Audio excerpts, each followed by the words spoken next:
Join me as I dive into the world of 20 lost movies you'll never get to see, and see if I can uncover their hidden stories. Lost movies are a fascinating, yet often overlooked aspect of cinema history. They're films that, for one reason or another, have vanished from our sight, leaving behind only whispers of their existence.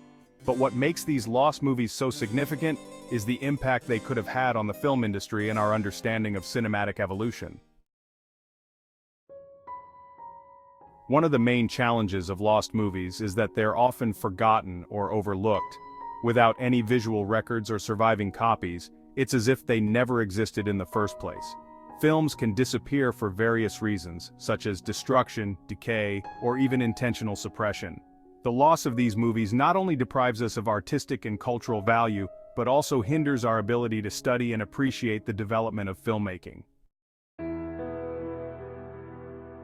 The early days of cinema were particularly vulnerable to film loss. Many silent films, for instance, were made on highly flammable nitrate stock, which would often decompose or catch fire, destroying entire collections. Additionally, the rise of talkies in the late 1920s led to the discarding of many silent films, deemed obsolete and useless. The result is a staggering number of lost films, with some estimates suggesting that up to 75% of all silent films are now gone. The loss of these films also affects our understanding of film history. Imagine being unable to view some of the earliest works of pioneers like D.W. Griffith or Cecil B. DeMille. The absence of these films creates a void in our understanding of how filmmaking techniques evolved over time. It's like trying to piece together a puzzle with missing pieces. We're left with an incomplete picture of cinema's development. Let's delve into some specific examples of lost movies. One such film is London After Midnight, a 1927 horror film directed by Todd Browning. Starring Lon Chaney, the film was considered one of the most terrifying movies of its time. Despite its popularity, the last known copy of the film was destroyed in a fire in 1965. Today, all that remains are a few still images and written descriptions, leaving us to imagine what this chilling film might have looked like. Another lost film is The Life of General Villa, a 1914 biographical drama about the Mexican revolutionary Pancho Villa. What's fascinating about this film is that it was actually shot on location in Mexico, with Villa himself playing a prominent role. Unfortunately, the film's negatives were destroyed in a fire, leaving behind only a few fragments and written accounts.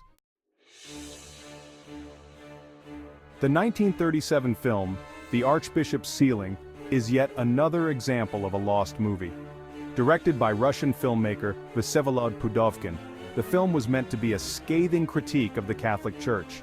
However, the film was never released, and its negatives were lost during World War II. Today, all that remains are a few still images and descriptions of the film's provocative storyline. One particularly fascinating lost film is Saved from the Titanic, a 1912 drama starring Dorothy Gibson, who was actually a survivor of the Titanic disaster. The film was released just a month after the tragedy and tells the story of a woman who survives the sinking of the ship. Unfortunately, the film was lost over time, with the last known copy disappearing in the 1940s. Today, all that remains are a few still images and Gibson's own written account of the film. Saved from the Titanic is a captivating story that encapsulates the mystery and allure surrounding lost movies. Imagine being able to see a film that not only predates most of Hollywood's output, but also tells a story of survival and tragedy. The film's loss is a tragedy, but it also opens up our imagination to the possibilities of what could have been. In conclusion, lost movies are an integral part of cinema history, and their disappearance has a significant impact on our understanding of film culture. Through these lost films, we can glimpse the evolution of filmmaking techniques, the innovation of early directors, and the fascinating stories that have been lost to time. Thanks for joining me on this journey into the world of lost movies. If you have any thoughts on lost films or want to share your own favorite forgotten movie, be sure to leave them in the comments below. And if you want to explore more film-related content, be sure to check out our video on the most influential films of the 20th century.